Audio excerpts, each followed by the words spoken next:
विनय स्वागत करता हूं आप सभी लोगों का अपने YouTube channel our past and future पर। उत्तर प्रदेश अधीनस्थ सेवा चयन आयोग द्वारा नया विज्ञापन जारी कर दिया गया है सम्मिलित कनिष्ठ सहायक मुख्य परीक्षा के लिए, जिसकी विज्ञापन संख्या है 08/2022। तो कहने के लिए तो बहुत सारे एक बड़ी भर्ती बताई जा रही है, लेकिन ऐसा कुछ मुझे लगता नहीं है, क्योंकि इतने सारे बच्चों वाले प्रदेश में बात मात्र 1262 वैकेंसी निकालना कहाँ तक जायज़ है पता नहीं है। ठीक है, तो उम्मीद जैसी की जा रही थी 4 से 5,000 पदों के लिए विज्ञापन जारी किया जाएगा, ऐसा कुछ देखने को नहीं मिला है। लेकिन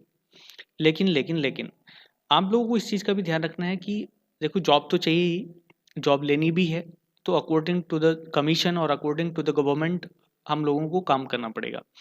अब हम लोग कोई भी चीज़ें गलती ना कर जाएं, इस वजह से मैं आप लोगों के साथ बिल्कुल शुरुआत से बना रहूँगा आखिर तक, और तैयारी के दौरान भी जितनी भी हेल्प मेरे से हो पाएगी वो मैं आप लोगों के साथ करूँगा। और अपनी जितनी भी समस्याएं हैं आप कमेंट बॉक्स में नीचे लिख करके बता सकते हैं। फिलहाल आज हम लोग विज्ञापन पे ही चर्चा करेंगे और इसको समझने की कोशिश करेंगे कि क्या क्या रिक्वायरमेंट्स हैं जो हम लोगों को फुलफिल करनी चाहिए, ताकि हमें बाद में दिक्कत ना आए। तो जो लोग सीरियस कैंडिडेट हैं वो एक बार मेरे साथ इस विज्ञापन को 15-20 मिनट के लिए चेकअप कर लें, और उसमें कोई दिक्कत बाद में होने वाली नहीं है। तो ये तो आपको ध्यान में रखनी है। आवेदन शुल्क जमा करने की प्रारंभ करने की तिथि 21 तारीख से स्टार्ट हो जाएगा और अंतिम तिथि है 14 तारीख। और शुल्क जमा करने की जो वो अंतिम तारीख है या संशोधन की, वो 21/12/2022। अब आपको पता होगा कि ये अभी तो फिलहाल सभी लोगों से फॉर्म भरवा लेंगे 50% से ऊपर वाले, लेकिन अभी एक कट ऑफ और निर्धारित की जाएगी, जिसके बाद ही आप लोगों को एक अलग से फीस मुख्य परीक्षा के लिए देने के बाद तभी जाकर के आप एलिजिबल इसके लिए हो पाएंगे। वो पूरी प्रक्रिया यहाँ पर इसमें दी हुई है, तो इस पर हम लोग बात नहीं करेंगे। आप संख्या देख सकते हैं यहाँ पर, एक तो 1262 पद हैं टोटल, और 2 ही विभाग हैं। कमाल की बात ये है कि 2 ही विभाग में ये परीक्षा इस बार कराई जा रही है, एक तो स्वास्थ्य विभाग और एक उद्योग विभाग। तो मतलब विभाग भी उतने ज़्यादा बढ़िया नहीं है, आप लोग अगर खुद से भी इसको एनालाइज करें तो। शॉर्ट लिस्टिंग तो होगी, आवेदन की प्रक्रिया इस पे मैं कोई चर्चा नहीं करूँगा, ये तो सबको पता ही है। फॉर्म भरने के बाद हम एग्जामिनेशन पैटर्न पे और अन्य चीज़ों पर ही चर्चा करेंगे। ठीक, यहाँ पर आप सब अब कर सकते हैं रजिस्ट्रेशन वगैरह करने के बाद। अभी देख लीजिएगा 25 रुपये का शुल्क लेकर के सभी से फॉर्म भरवा लिया जाएगा, और कह दिया गया है कि शॉर्ट लिस्ट किए गए अभ्यर्थियों द्वारा मुख्य परीक्षा हेतु परीक्षा शुल्क अलग से देय होगा। ये आप लोगों को यहाँ पे देखना है। और एक चीज़ को बार बार यहाँ पर इसमें दिया गया है कि भैया पदों की संख्या को घटाया बढ़ाया जा सकता है, 1000 बार इसमें छाप दिया। ठीक, तो उस चीज़ को भी आप अपना ध्यान में रखें कि वैकेंसी ऊपर नीचे हो सकती है। संशोधन किस में कर सकते हैं, इस बात को भी ध्यान रखें। अभ्यर्थी को आवेदन में किसी अन्य विवरण को संशोधित करने की अनुमति नहीं दी जाएगी। इनके अतिरिक्त, उक्त के अतिरिक्त अभ्यर्थी को आवेदन में किसी अन्य विवरण को संशोधित करने की अनुमति नहीं दी जाएगी। तो देख लीजिएगा, उक्त ये वाले हैं। नाम में गलती है, पिता या पति के नाम में, पत्राचार में, या विवरण जो आपने दिया है AWS आदि का, या जाति में, जेंडर में, या आवेदन में अनिवार्य अधिमानी अर्हता संबंधी कोई विवरण दिया गया हो, तो ये सब चीज़ें इसमें संशोधन किया जा सकता है। इनके अलावा कोई संशोधन इसमें नहीं किया जाएगा, वो आप देख सकते हैं। लो, यहाँ पर आप लोगों को दिख जाएंगी।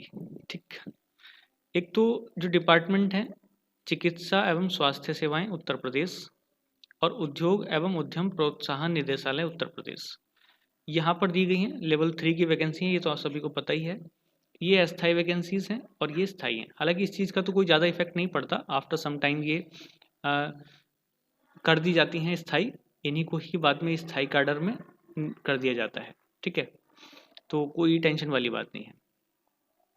हो सकता है अभी कंफ्यूज होने की आवश्यकता नहीं है, क्योंकि अभी 1262 वैकेंसी हैं, हो सकता है भविष्य में बढ़ा दी जाएं।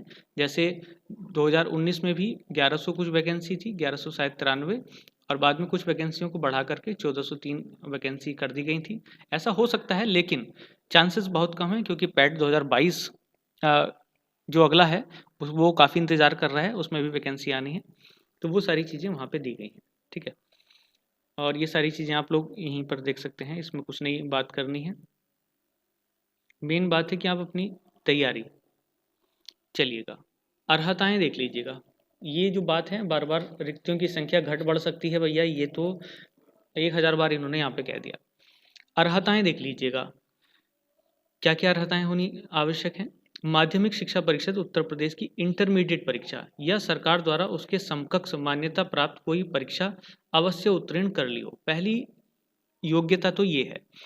लेकिन भैया थोड़ा सा जो लोग जानकार हैं या जो लोग नहीं जानकार हैं वो यहाँ पे समझ लीजिएगा, क्योंकि अभी आप देखेंगे कि ये परीक्षा भले ही कहने के लिए इंटरमीडिएट पे है, यानी कि 10+2 पर दी गई है, लेकिन ग्रेजुएशन भी इसके लिए ज़रूरी है। ग्रेजुएशन क्यों ज़रूरी है वो बात अभी आगे मिलेगी, क्योंकि ग्रेजुएशन के भी 10 मार्क्स आपको अलग से मिलने वाले हैं, ठीक। और फर्स्ट क्लास है तब, फर्स्ट क्लास नहीं है तो फिर ऊपर नीचे मार्क्स हो सकते हैं, और ये 10 मार्क्स आप रिटर्न एग्जाम में ले करके नहीं आ सकते, इस बात को ध्यान में रखें। तो कोशिश करें कि जो लोग इंटरमीडिएट हैं वो बात अलग है, फॉर्म भर सकते हैं, लेकिन उनके चांसेस बहुत सारे कम हो जाते हैं, तो उम्मीद ना रखें पहले से ही, ठीक। इस चीज़ को अभी कंफर्म हो जाएगा कितने मार्क्स कहाँ पे। उसके बाद दो आपको हिंदी और इंग्लिश टाइपिंग करनी पड़ेगी। ये आपकी हिंदी टाइपिंग है और ये आपकी इंग्लिश टाइपिंग है।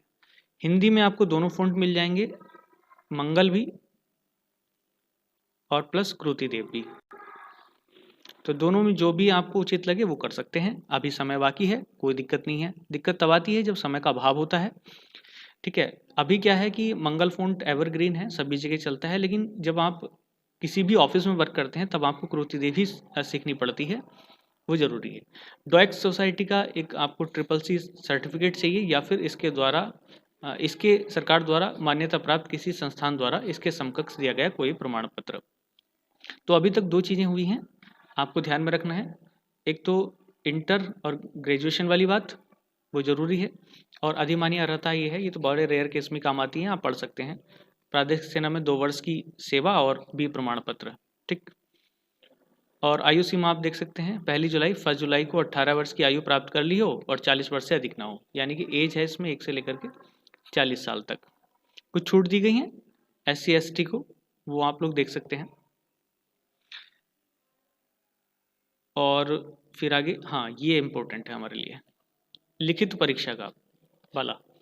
तो ये जो आधार हैं ये हमें यहाँ पे देखना है। चलिएगा थोड़ा सा पहुँच जाते हैं। अभी क्या सिस्टम है, पैटर्न है पहले से ही, क्योंकि 2019 में ही इस पैटर्न को चेंज किया गया है। तो 65 नंबर का रिटर्न पेपर और प्लस 30 नंबर आपके एकेडमिक और 5 नंबर गेम्स, ये गेम्स के हैं।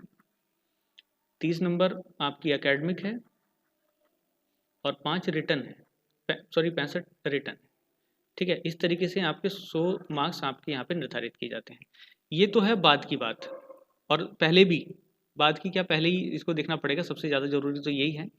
और 65 में आप लोग देख सकते हैं ये सब 60 नंबर, 60 प्रश्नों की संख्या आएगी, 30 अंक, यानी कि एक सवाल आधा नंबर का है, 0.5 नंबर का।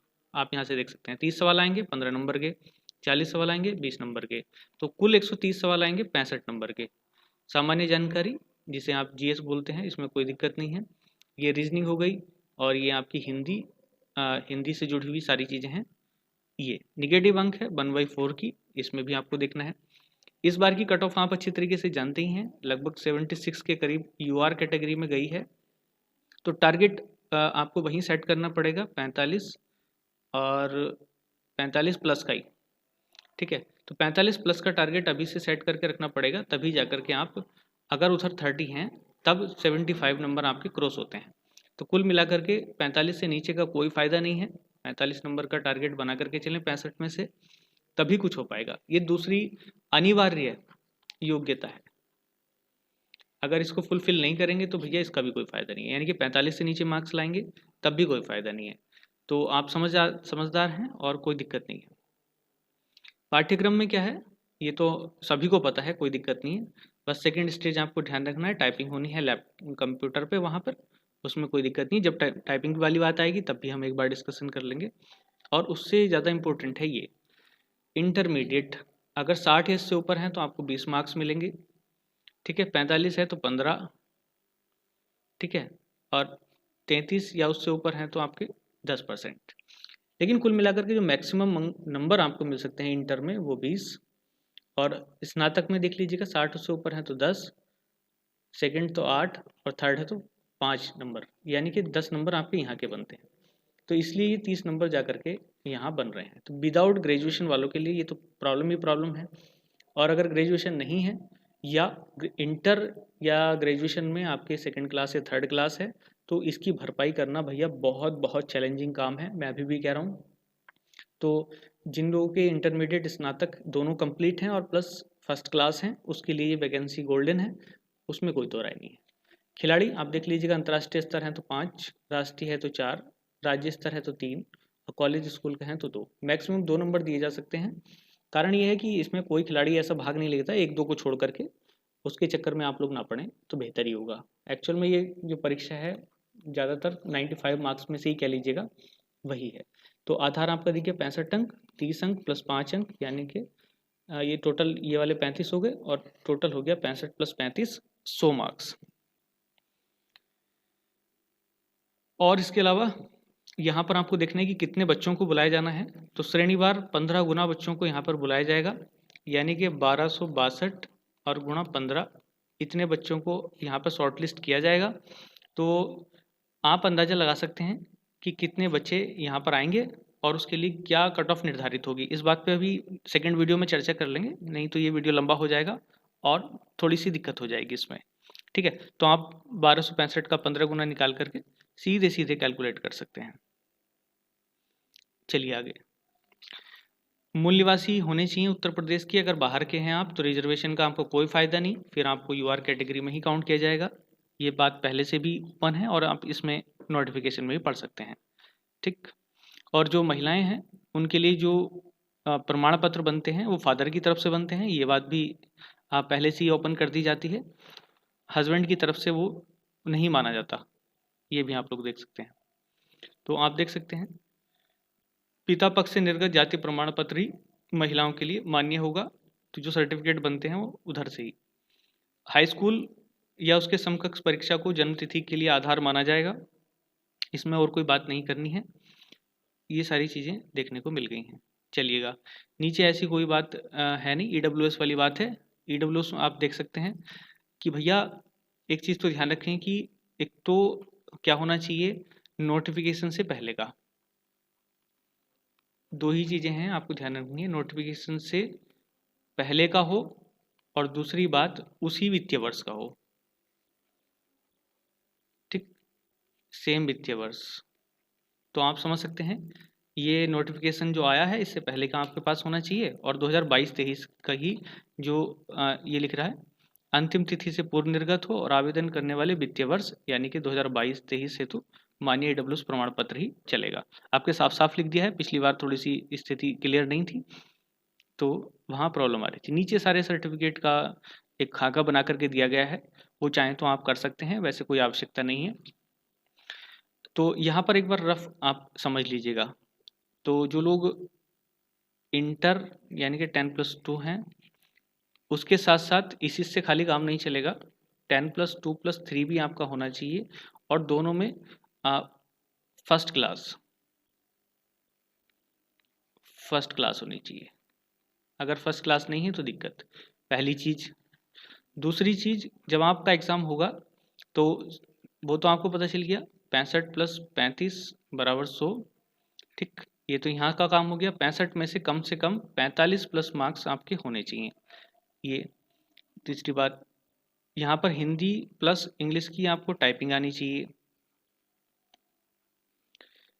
और CCC का सर्टिफिकेट अगर आपके पास है तो कोई दिक्कत ही नहीं है। ये तो सारी चीज़ें होंगी, ये योग्यता में आता है लेकिन इसका सिलेक्शन में कोई मतलब नहीं है। तो सिलेक्शन में टाइपिंग का 45 प्लस मार्क्स का और हाई स्कूल इंटर और ग्रेजुएशन में आपके फर्स्ट क्लास का ही रोल है। तो ये सारी चीज़ें आप कर पाएंगे तो बहुत अच्छी बात है। अब आपको करना क्या है, यहाँ पर मोटा सा बात मैं आज ही बता दे रहा हूँ, बाकी तो आगे भी चलेंगे। अभी से आप सिलेबस को अध्ययन करिएगा और उसमें तैयारी शुरू करिएगा। प्लस पहले इंग्लिश टाइपिंग शुरू करें, जो लोग नए हैं, जिनको बिल्कुल नहीं आता वो इंग्लिश टाइपिंग शुरू करें। और जब 1 महीना हो जाएगा 1 मंथ, तो 1 मंथ के बाद आप हिंदी की टाइपिंग को स्टार्ट कर सकते हैं। या दूसरे शब्दों में कहें 1 महीने का मतलब है कि 30+ की आपकी स्पीड हो जाएगी इंग्लिश वाली, तो उसके बाद आप हिंदी की टाइपिंग को स्टार्ट कर सकते हैं। लेकिन अगर नई शुरुआत कर रहे हैं तो पहले इंग्लिश को स्टार्ट करें और जिनको इंग्लिश आती है तो वो हिंदी को साथ साथ में स्टार्ट कर सकते हैं। तो मुझे नहीं लगता कि अब कोई ऐसी चीज़ रह गई है जिस पर मुझे चर्चा करनी चाहिए, और कोई चीज़ अगर है ऐसी तो आप लोग नीचे कमेंट बॉक्स में बता सकते हैं, मैं उस पर डिटेल चर्चा करूँगा। चलिएगा, नेक्स्ट वीडियो के साथ फिर मिलेंगे, तब तक के लिए धन्यवाद। जय हिंद।